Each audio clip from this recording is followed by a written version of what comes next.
Hello future doctors. Myself Himanshu Bora, third year MBA student at Jawaharlal Nehru medical college Ajmer. आज आपके लिए video में जो नीट 2023 के अंदर जिसका पेपर खराब हो गया है, अब जो नीट 2024 की प्रिपरेशन कर रहा है वो या तो नीट 2023 में जिसका पेपर खराब हुआ हो या कोई 11th में हो या कोई 12th में हो, मतलब नीट यूजी की जो प्रिपरेशन कर रहा है या 2024 में देगा 2025 में देगा, उसके लिए मैं एक वीडियो बना रहा हूँ। कंप्लीट स्ट्रेटेजी बताऊंगा, आपको इसी पे स्टिक रहना है। अब आपको बिल्कुल नहीं भटकना है। जिसके 2023 में मार्क्स कम है उसको भी मैं स्ट्रेटेजी बताऊंगा कि आपको किस तरीके से आप मार्क्स को इम्प्रूव करना है। एकदम स्ट्रेटेजी आप इसी तरह से फॉलो करो, अब से प्रिपरेशन स्टार्ट कर दो, क्योंकि आप जितना ज़्यादा उलझोगे, यदि किसी के जनरल ओबीसी ईडब्ल्यूएस में किसी के 500 से कम मार्क्स है, मतलब उसको 100% पता है कि उसको कॉलेज नहीं मिलेगा, फिर भी वो काउंसलिंग करा रहा है, फालतू में उस प्रोसेस में फंस रहा है, 3-4 महीने खराब कर रहा है, तो उसमें आपका ही नुकसान है। तो SC/ST का है जिसके 400 से कम मार्क्स है, तो उसको यदि काउंसलिंग में कॉलेज नहीं मिलेगा, तो फालतू में उस प्रोसेस में फंसने के बजाय उसको अब नीट 2024 की प्रिपरेशन करना स्टार्ट कर देना चाहिए। या फिर कोई 11th का स्टूडेंट है या कोई 12th का स्टूडेंट है जो नीट देगा, तो उसके लिए मैं एक कंप्लीट स्ट्रेटेजी का वीडियो बना रहा हूँ। तो आपको इसी स्ट्रेटेजी को फॉलो करना है, बिल्कुल इसी पे स्टिक रहना है। अब आपको फालतू भटकने की जरूरत नहीं है। जितना ज़्यादा आप काउंसलिंग प्रोसेस में उलझोगे, जिनके मार्क्स कम है, तो फालतू में आपका टाइम का नुकसान होगा, फिर वापस कम टाइम बचेगा, फिर आप उसी साइकिल में फंस जाओगे। 6-7 महीने मिलेंगे, उसमें आपकी तैयारी ढंग से हो नहीं पाएगी और फिर आप सेलेक्ट नहीं हो पाओगे। इसलिए मैं आपको आज डे 1 से कंप्लीट स्ट्रेटेजी बता रहा हूँ, उसी को फॉलो करो। देखो आप, अब मैं स्ट्रेटेजी की बात करता हूँ। देखो आप 10 सालों से पेपर देख रहे हो नीट का। पहले का टाइम क्या था, जब बायोलॉजी जो थी ना वो बाहर से भी आती थी। बाहर से कैसे आती थी, जैसे 1998 से लेकर 2005 का टाइम देखोगे, तब क्या था कि साइंटिस्ट के नेम्स पे भी बहुत क्वेश्चन आते थे कि मतलब किस साइंटिस्ट ने क्या डिस्कवरी की, किस साइंटिस्ट ने कब DOB कब था, काफ़ी सारे ऐसे अननेसेसरी क्वेश्चन आते थे 2005 तक। फिर उसके बाद जब 2010 के बाद से जब CBSE पेपर बनाती थी, तो उन्होंने क्या किया, ज़्यादातर मोस्टली क्वेश्चन NCERT से रखते थे। मतलब 90 में से आप मान लो 70 से 75 क्वेश्चन NCERT से होते थे बिल्कुल, बाकी के 10 से 15 क्वेश्चन थोड़े से आउट होते थे। लेकिन 2019 के टाइम से जब से NT आई, तो उन्होंने 85 से अबव क्वेश्चन NCERT से रखना स्टार्ट कर दिया। उसका एक रीजन है, उसका रीजन ये है कि जो बैकवर्ड इलाके में, जो रूरल एरिया में बच्चे रहते हैं, वो भी अपने सेल्फ स्टडी से भी नीट को क्रैक कर सकते हैं। मतलब हाई उनको कोचिंग जाने की जरूरत ना पड़े। जो स्टूडेंट कोचिंग को अफोर्ड नहीं कर सकता, वो भी सिर्फ और सिर्फ NCERT पढ़ के बायोलॉजी में अच्छा मार्क्स स्कोर कर सके। इसलिए NT ने क्या किया, मोस्टली जो क्वेश्चन है ना वो NCERT से फ्रेम करना स्टार्ट कर दिया। अब आप 19, 20, 21, 22 और 23 इन पांचों पेपर को एनालाइज करोगे तो मोस्टली अब वो 85 क्वेश्चन NCERT बेस्ड है। तो अब वो जो टाइम नहीं रहा कि आप कोचिंग के क्वेश्चन सोल्व करो। कोचिंग के मतलब आप कोचिंग की थ्योरी पढ़ रहे हो, कोचिंग में अननेसेसरी एक चैप्टर की, कोई NCERT का 5 पेज का चैप्टर है, उसको 50 पेज में पढ़ा रखा है। अब वो पढ़ने का टाइम नहीं रहा। अब मैं बता रहा हूँ जो नीट 2024 की प्रिपरेशन कर रहा है उसको ये बात ध्यान रखनी है आपको। अब आपको सिर्फ और सिर्फ NCERT पढ़नी है बायोलॉजी के लिए। इस बात को आप जितना जल्दी समझ जाओगे उतना ज़्यादा आपके लिए बेनिफिशियल रहेगा। अब आप क्या कर रहे हो, फिर नोट्स पढ़ रहे हो, फिर NCERT पढ़ रहे हो। तो मैं आपको एक चीज़ बता देता हूँ कि जब तक NCERT की लाइन टू लाइन आपको वर्ड टू वर्ड याद हो जानी चाहिए, डायग्राम से याद होने चाहिए, उनकी लेबलिंग से याद होनी चाहिए, साइंटिस्ट के बारे में जो दे रखा है NCERT में वो याद होना चाहिए, समरी याद होनी चाहिए, हर चीज़ NCERT की हर एक चीज़ आपको याद होनी चाहिए।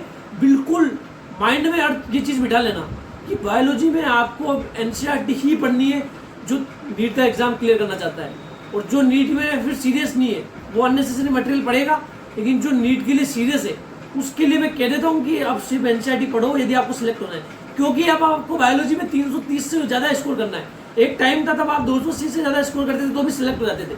अब आपको बायोलॉजी में 330 से ज़्यादा स्कोर करना है। उसके लिए आपकी NCERT बिल्कुल रटी हुई होनी चाहिए, बिल्कुल दिमाग में एकदम जम जानी चाहिए NCERT, तब जाके आपके 330 प्लस मार्क्स आएंगे। तो बायोलॉजी के लिए मैं कोई स्ट्रेटेजी अलग नहीं बताने वाला हूँ, यही बोलने वाला हूँ कि NCERT पढ़ो। NCERT की लाइन टू लाइन आप 5-6 बार जब NCERT को पढ़ोगे तभी याद होगी। एक बार पढ़ने से NCERT याद नहीं होती। इसलिए मैं आपको बोल रहा हूँ कि आप कोचिंग का अननेसेसरी मटेरियल पढ़ना बंद करो, बायोलॉजी को चैप्टर 1 से NCERT से पढ़ना स्टार्ट करो, लाइन टू लाइन पढ़ो और नीट के प्रीवियस ईयर क्वेश्चन करो। अननेसेसरी क्वेश्चन करने से भी कोई फायदा नहीं है। NCERT पढ़ो, नीट के प्रीवियस ईयर क्वेश्चन करो, और MTG NCERT फिंगर टिप्स नाम की बुक आती है, उसको सोल्व कर सकते हो। इसके अलावा कुछ करने की जरूरत नहीं है, कुछ भी, मतलब कुछ भी नहीं। ठीक है, बायोलॉजी में ये फॉलो करो। अब आपको यदि सेलेक्ट होना है तो बात करूँ केमिस्ट्री की। केमिस्ट्री में 3 पार्ट होते हैं, फिजिकल, ऑर्गेनिक और इनऑर्गेनिक। देखो फिजिकल केमिस्ट्री जो है वो फिजिक्स की तरह है, उसमें न्यूमेरिकल बेस्ड क्वेश्चन होते हैं। तो आपको क्या करना है, उनके बेसिक कॉन्सेप्ट पढ़ने पड़ेंगे। आप वो फिजिक्स वाला से पढ़ सकते हो, चाहे किसी से भी पढ़ो, आप संकल्प भारत से पढ़ लो, चाहे एलन से तैयारी कर रहे हो, आकाश से तैयारी कर रहे हो, उसकी जो आपको बेसिक नोट्स जो पढ़ाते हैं उससे पढ़ना है आपको। उसमें पढ़ने के बाद आपको नीट के प्रीवियस ईयर क्वेश्चन करने, जैसे 12th के कुछ चैप्टर है, जैसे केमिकल काइनेटिक्स हो गया, सरफेस केमिस्ट्री हो गया, ये 2-3 जो चैप्टर है ये आपको एनसीईआरटी से पढ़ने, क्योंकि थोड़े थ्योरेटिकल चैप्टर है। एक सॉलिड स्टेट चैप्टर है 12th में, वो जो चैप्टर है फिजिकल केमिस्ट्री में, वो आपको एनसीईआरटी से पढ़ने। उससे क्या होगा, आपकी एनसीईआरटी की कुछ अंडरस्टैंडिंग बनेगी। कई बार बहुत थ्योरेटिकल क्वेश्चन आ जाते हैं इन चैप्टर से, तो ये एनसीईआरटी से पढ़ने। बाकी आप बेसिक कॉन्सेप्ट तैयार करो, किसी भी कोचिंग से पढ़ सकते हो, यूट्यूब से पढ़ सकते हो, हर जगह कंटेंट अवेलेबल है। समझ गए आप? फिर नीट के प्रीवियस ईयर क्वेश्चन करो, फिर जाके आपको मॉड्यूल की एक्सरसाइज करो। आप क्या कर रहे हो, पहले मॉड्यूल की स्टेज 3rd कर रहे हो और फिर के नीट के प्रीवियस ईयर क्वेश्चन कर रहे हो। पहले नीट के प्रीवियस ईयर क्वेश्चन का एक एक क्वेश्चन सोल्व हो जाना चाहिए, उसके बाद आप किसी बुक पे पढ़ो, कोई भी बुक जो आपको करनी है, मॉड्यूल कर सकते हो, कुछ भी कर सकते हो आप, ठीक है। ऑर्गेनिक केमिस्ट्री की भी बात करूँ तो ऑर्गेनिक केमिस्ट्री में फिर एनसीईआरटी इंपॉर्टेंट है। क्लास 11 तो क्लास 12 की ऑर्गेनिक केमिस्ट्री की एनसीईआरटी आपको डिट्टो बननी है, बिल्कुल लाइन टू लाइन याद हो जानी चाहिए, हर रिएक्शन याद होनी चाहिए कि इटार्ड रिएक्शन में क्या प्रोडक्ट बनता है, एल्डोल में क्या बनता है, केनिजारो में क्या बनता है, NaCl के साथ क्या बनता है, लीवेंसन रिडक्शन में क्या होता है, LiLH4 में क्या बनता है, सारी रिएक्शन डिट्टो याद होनी चाहिए। बायोमोलिक्यूल, पॉलीमर और केमिस्ट्री इन एवरीडे लाइफ, इनको भी एनसीईआरटी से बिल्कुल डिट्टो याद करने।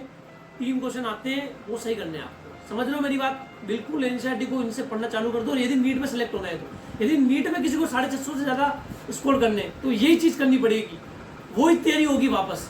लेकिन आप यदि अननेसेसरी फालतू की तैयारी करोगे ना, तो लोग 10-10 साल लगा देते हैं, किसी का सिलेक्शन नहीं होता। मैं आपको बता देता हूँ, मेरे कॉलेज में ऐसे ऐसे बच्चे हैं जो 5-5, 6-6 ड्रॉप करके आए। उनसे आप पूछोगे तो वो भी ये बोल रहे थे पहले हम फालतू में डिस्ट्रैक्ट हो रहे थे और फालतू में अननेसेसरी मटेरियल पढ़ रहे थे। जब वो एनसीईआरटी पे स्टिक हुए तो उनका सिलेक्शन हो गया। समझ रहे हो मेरी बात आप? तो आपको ये चीजें फॉलो करनी है ऑर्गेनिक केमिस्ट्री में। इनऑर्गेनिक केमिस्ट्री भी आपको एनसीईआरटी से पढ़नी है। अब आप बोल रहे होगे कि हर चीज में एनसीईआरटी से बोल रहा हूँ, तो वही एनसीईआरटी से ही पढ़ना पड़ेगा। ये कोई आईआईटी का एग्जाम नहीं है, कोई यूपीएससी का एग्जाम नहीं है, या कोई पीएचडी नहीं करनी, या पीएमटी प्री मेडिकल टेस्ट निकालना है आपको। प्री मेडिकल टेस्ट की बेसिक रिक्वायरमेंट है एनसीईआरटी। देखो कोई आईआईटी की तैयारी नहीं कर रही है कि वहाँ आपको आपका माइंड चाहिए, यहाँ पे आपको एक्यूरेसी चाहिए। एक्यूरेसी, जिसने ज्यादा क्वेश्चन सही किए बस वही सिलेक्ट होगा। कोई मतलब नहीं इजी हार्ड का कोई लेना देना नहीं है, सारे मोस्टली क्वेश्चन इजी आते हैं, बस आपको ज्यादा से ज्यादा सोल्व करने, सारे सोल्व करने आप, तो वो एनसीईआरटी से सोल्व हो जाते हैं। इनऑर्गेनिक केमिस्ट्री में कंप्लीट एनसीईआरटी से पढ़ो, नीट के प्रीवियस ईयर क्वेश्चन करो और फिर आप मॉड्यूल की एक्सरसाइज कर सकते हो। लेकिन पहली रिक्वायरमेंट एनसीईआरटी, दूसरी नीट के प्रीवियस ईयर क्वेश्चन, और तीसरी आप मॉड्यूल की एक्सरसाइज कर सकते हो। हर सब्जेक्ट में आपको ये स्ट्रेटेजी फॉलो करनी है। मैं आपको बता रहा हूँ, मेरे खुद के 636 नंबर थे 2020 के अंदर 12th के साथ, तो मैं आपको बता सकता हूँ। और मैंने इतने स्टूडेंट से बात की, मेरे एम्स दिल्ली में भी दोस्त थे, मौलाना आजाद में भी दोस्त थे, हर स्टूडेंट से मैंने यही बात की। उनसे मेरे को पता है, मेरे दोस्तों से मैंने यही पूछा है, उनसे मुझे पता लगा है कि एनसीईआरटी बहुत इंपॉर्टेंट है। आप ये मेरी बात मान लो, मैं आपको गलत नहीं बताऊंगा। मैं खुद 12th के साथ सिलेक्ट हूँ, मैं आपको गलत बता के क्या करूँगा? जब मैं आपको बता रहा हूँ तो सही बता रहा हूँ, ठीक है। फिजिक्स में अब बच्चों का सबसे ज़्यादा डाउट है फिजिक्स। फिजिक्स में आप क्या कर सकते हो, फिजिक्स में वही फिजिकल न्यूमेरिकल्स आते हैं, उसके लिए आपको बेसिक कॉन्सेप्ट तैयार करने पड़ेंगे। वो तैयार आप किसी बिना कोचिंग के नहीं कर सकते हो। आप कोई फिजिक्स वाला ले लो ऑनलाइन के लिए, संकल्प भारत ले सकते हो, ऑफलाइन में वो एलन आकाश हो गया, वहां से आपको फिजिक्स को अच्छे से तैयार करनी है। फिजिक्स में आप क्लास में ढंग से पढ़ो। बच्चे क्या करते हैं, क्लास में तो नोट्स उतारने में लग जाते हैं कि भाई क्या पढ़ा रहा है, उसका एकदम छापने में लग जाते हैं। उसके बाद घर आके उनको कुछ समझ आता नहीं है, फिर वो न्यूमेरिकल को याद करते हैं, और फिर जब नीट का पेपर होता है तो उनसे क्वेश्चन सोल्व नहीं होते, फिर सिलेक्ट नहीं होते। सबसे पहले क्लास में आपका फोकस बहुत तेज होना चाहिए। मैं कह रहा हूँ, यदि आपने क्लास में फोकस तेज रखा, न्यूमेरिकल के सारे फॉर्मूलाज और सारे कॉन्सेप्ट आपने तैयार कर लिए, टीचर इतना अच्छा पढ़ाते हैं फिजिक्स, लेकिन बच्चे क्या करते हैं, खाली उतारने में लगे रहते हैं कि जो पढ़ाया उसको उतार दे। ऐसा बिल्कुल भी नहीं करना। कॉन्सेप्ट को तैयार करो, फिर न्यूमेरिकल प्रैक्टिस करो, नीट की प्रीवियस ईयर क्वेश्चन करो, उसके बाद आप एक्सरसाइज कर सकते हो मॉड्यूल की। बाकी हमने फिजिक्स के लिए एक ई बुक भी तैयार की है जिसमें 1500 क्वेश्चन है। उन क्वेश्चन को आपने तैयार कर लिया तो डेफिनेटली आपके 150+ मार्क्स आएंगे। उन क्वेश्चन को आपको कॉन्सेप्ट के साथ तैयार करना है, सारे क्वेश्चन को सोल्व करने हैं, उनके हमने आंसर की भी देर की है। वो कुछ दिनों के अंदर हम और तैयार करके आपको प्रोवाइड कर देंगे। उसका प्राइस भी हमने बहुत कम रखा है, 200 से 250 रुपये का बीच में प्राइस होगा उसका, उसको आप बाय कर सकते हो, उसको आप सोल्व कर लेना, ठीक है। बाकी अभी आप नीट की प्रीवियस ईयर क्वेश्चन करो और मॉड्यूल की एक्सरसाइज करो, और जो टीचर पढ़ा रहा है ना उसको फोकस होकर पढ़ाई करो। ये तैयारी आपको फिजिक्स की करनी है। समझ लो मेरी बात? तो मैं आपको बता चुका हूँ, मैं 100 बार ये बात बता चुका हूँ, लेकिन बच्चे मान नहीं रहे हैं, इसलिए बाउंड्री पर अटक रहे हैं या फिर सिलेक्ट नहीं हो पा रहे। ये जो जितना जल्दी समझ गया वो उतना ही जल्दी सिलेक्ट हो जाएगा, ठीक है। ये चीज़ आप फॉलो करो और जो इस साल सेलेक्ट हो रहा है उसको मेरी तरफ से कॉन्ग्रेचुलेशन। ये जो चैनल है हमारा वो NEET UG preparation, NEET UG counselling, MBBS सब पे बेस्ड है। तो हम नीट यूजी की काउंसलिंग का कंप्लीट वीडियो डाल रहे हैं, सभी कॉलेज की कट ऑफ्स, एम्स की cut offs, college regarding updates, notifications, सारी इंफॉर्मेशन मिलेगी। और कोई पेड काउंसलिंग कराना चाहता है, जिसके मतलब 500 से 550 के बीच में नंबर है, तो बीडीएस लेना चाहता है या 550 से 600 के बीच में पेमेंट सीट लेना चाहता है, तो उसको बेस्ट पेमेंट सीट दिलाई जाएगी उसके मार्क्स पे। हर चीज़ आपको बिल्कुल ऑथेंटिक इंफॉर्मेशन मिलेगी, बहुत तरीके से समझाया जाएगा। तो उसके लिए हमने मिनिमम फीस रखी है 1500। नंबर भी दे दूंगा मैं 9521270863। इस पर आप 1500 रुपये फोन पे, गूगल पे, पेटीएम कर सकते हो। नॉमिनल फीस रखी है, फिर आप काउंसलिंग प्रोग्राम में एनरोल हो जाओगे और आपको काउंसलिंग रिगार्डिंग पूरा गाइड किया जाएगा।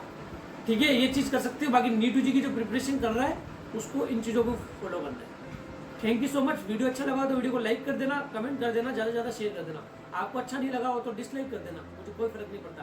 यदि आपको वीडियो अच्छा नहीं लगा हो ना तो चैनल को अनसब्सक्राइब करके भी जा सकते हो, और अच्छा लगा हो तो सब्सक्राइब